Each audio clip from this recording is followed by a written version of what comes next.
અમરેલી જિલ્લાના ધારી તાલુકાના દલખાણીયાથી મંડપ સર્વિસનો સામાન ભરી જઈ રહેલ ટ્રેક્ટર અચાનક ગામના પાદરમાં પલટી મારતા 5 મહિલાઓને નાની મોટી ઈજાઓ પહોંચી હતી. તો ગામ લોકોને જાણ થતાં તાત્કાલિક દલખાણીયા આરોગ્ય કેન્દ્ર ખાતે સારવાર અર્થે ખસેડવામાં આવ્યા હતા, જ્યાં સારવાર આપી ધારી સરકારી દવાખાનામાં 108 મારફતે લઈ જવામાં આવ્યા હતા.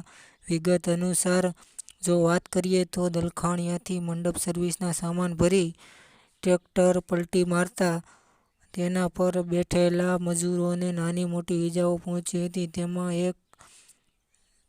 એક નયનાબેન કિશોરભાઈ જોટવાડિયા હોવાનું સામે આવ્યું છે. આ અંતર્ગત વાત કરવામાં આવે તો નયનાબેન રસિકભાઈ ચાવડા, પૂનલબેન ધીરુભાઈ પાટડિયા, પાયલબેન જીતુભાઈ તેમજ વિલાસબેન હોવાનું સામે આવ્યું.